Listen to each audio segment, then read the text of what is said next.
All right. Hello, everybody, and welcome back to my channel. As you might notice, I am not in my usual filming location for today. That is because my basement, where I usually film, has a loud machine that is making noise. So I am going to have to figure out another place to start filming, and this is my temporary fix. I'm also going to be out of town, so I'm going to be filming in a new location anyways over the next couple of days. So I guess none of that really matters. In the meantime, enjoy this nice view of my bedroom with a broken slash non-working fish tank in the background, I guess. Awesome. So on top of all of that joy, I have a particularly difficult question. I think that this is probably my least favorite question that I have come across on the comprehensive exams, except for the one that asks you to prove the Cauchy-Schwarz inequality, because what the heck? This is from the March 2021 comprehensive exam. It is question number 8, and it says, assume that f of r is a twice differentiable function and denote u of x, y, z as f of the square root of x squared plus y squared plus z squared. We have to, first of all, so part 1, prove that the second partial derivative of u with respect to x plus the second partial derivative of u with respect to y plus the second partial derivative with respect to z is some function of the square root of x squared plus y squared plus z squared for some function f, right? And then 2, we actually have to compute the exact form. So this is actually going to be extremely difficult, but the way that we're going to do this is we're going to say that let r of actually, yeah, let's just say r of x, y, and z be equal to the square root of x squared plus y squared plus z squared. And we're going to turn this into a function within a function. I mean, it already is a function within a function, but you know what I mean notational wise. Then u of x, y, and z just is going to become f of r of x, y, z. And the reason that I do that, right, is because we want to actually use the chain rule. More specifically, we want to use, right, the multivariate chain rule in order to compute these second partial derivatives. So the chain rule is a little bit weird, right, in the multivariate setting, because you have some functions that depend on other functions that depend on certain variables, right? So you have the intermediary variables, and then you have the terminal variables. So here, right, we have f that just depends on r, right? And then r is going to depend on x, y, and z, right? So this is a relatively simple diagram of what variables depend on each other. However, in order to compute the partial, we're going to have to keep these in mind. So first, right, in order to compute the second partial, we have to first compute the first partial. So let's find the partial of derivative of u with respect to x. And then we'll take the derivative of that again. And ultimately, we should end up with the equation for x, y, and z, because if you notice, this is symmetric, meaning that to find the partial derivative of some other variable, y or z, we can just substitute y and z for any x that we get, essentially, right? So the partial derivative of u with respect to x, right, is going to be, right, we have to take the partial derivative with this of respect, or of, yeah, f with respect to r, and then we have to multiply it, right, with the partial derivative of x with respect to r, right? So that is going to be partial f over partial r times, right, partial x. Nope, sorry. Partial r over partial x. Awesome. And we can actually go ahead and compute that, right? Because we know that if r is x squared, the square root of x squared plus y squared plus z squared, then it's going to turn into the partial derivative of r with respect to x, right, we're going to use the power rule and bring that down. X squared plus y squared plus z squared, right, to the negative 1/2 times x, right? So that's actually just going to become x over r, right? Because 2x, sorry, because the 2 and the 1/2 are going to cancel out, and then that's just 1 over, right, the square root of x squared plus y squared plus z squared. So that's actually going to be equal to the partial derivative of f with respect to r, which we actually don't know, right, what that is quite yet, times just plain old x over r, right? So if we want to find d u squared, or d squared u over, sorry, dx squared, so that's the second partial derivative, right?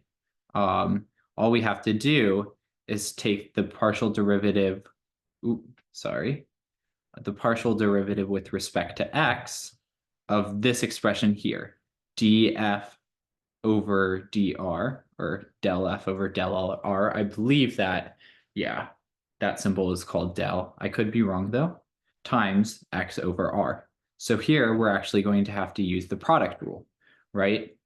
So all we have to do, right, to do the product rule is expand this out, take the derivative with respect to each one, the partial derivative with respect to x, that is, right, and then add them together.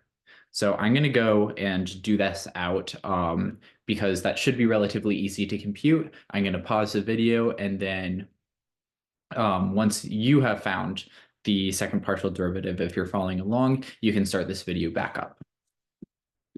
All right, so for the sake of time, after some slight computations, I was able to compute this second partial derivative, and it is in this form. And I also realized while I was doing it that because f is a function in terms of just one variable r, we actually don't need the partial symbols. We can just use d's because it's just a regular derivative. So I do apologize for that. However, this should be the correct expression here, right? And similarly, right, we should be able to find the partial derivative with respect to y and the partial derivative with respect to z, the second partial derivatives rather easily, just by replacing, right, all of the x's with y's.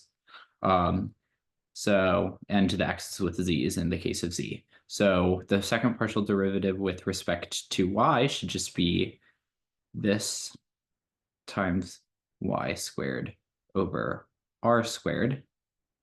Sometimes my 2's look like 3's, but these are definitely squared. However, squared times, there is actually a cubed, and it's the last thing here. So it's going to be 1 over r minus y squared, and then this is r cubed.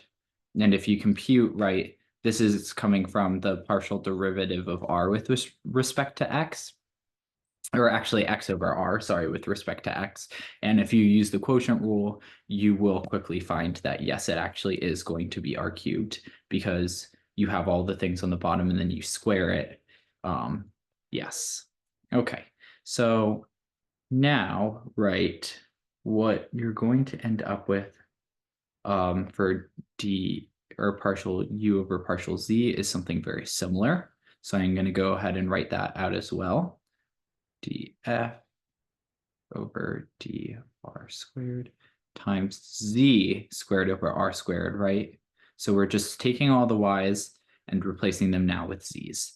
And the reason that we're able to do that is because this is, again, a symmetric function where if you interchange the x, y, and z's, it's actually not going to change, right, the value or the general formula of the function. So that is why we can do this, because it's symmetric. So the partial derivatives will essentially be very similar. They're just going to mirror each other, right? And yes, this is a z squared. Maybe I'll put lines through all of my z's so you can differentiate between that and 2. You're welcome.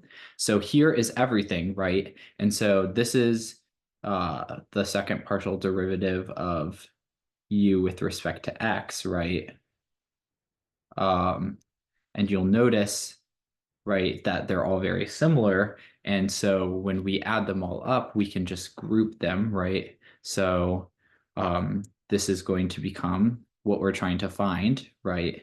Is going to be this. Here, let me highlight this in actually red, right? So it's going to be this thing. Well, this whole thing, right? This whole thing, but let's focus on adding up these first pieces, and then we can focus on adding up the second pieces. So this, right, these two things, that's just going to give us d squared f. We can factor out the d squared f over dr squared, right?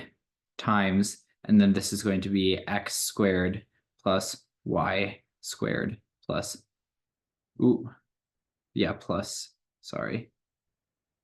plus z squared all over r squared. However, you notice that x squared plus y squared plus z squared is going to be r squared. So this is just going to cancel out and become 1, but that's not super important right now.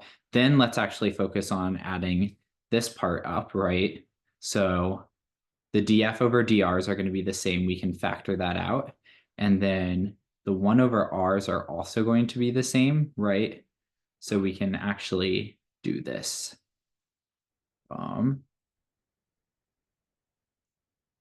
So that's going to be, df over dr, right? And then that's going to become the 1 over r plus 1 over r plus 1 over r. It's going to become 3 over r, right? And then this is going to be minus x squared plus y squared plus z squared over r cubed, x squared plus y squared plus z squared, right? Squared over, right? R cubed. And we notice that that's r squared, right? So this is r squared right here. And then this is r squared right here. So we can actually simplify this down a little bit more, right? And we're going to get d squared f over dr squared, right? And then that is going to become times 1, right? Plus df over dr. So the first derivative times 3 minus r cubed over r. No, sorry, r squared over r cubed is just 1 over r, right? So this whole thing actually is just going to become 2 over r, right? Because 3 over r minus 1 over r is just 2 over r. So times 2 over r. Awesome. Now, right, r is actually just a shorthand for the expression, the square root of x squared plus y squared plus z squared. So putting everything into that form, that's actually going to become f, right, of x squared plus y squared plus z squared, right, plus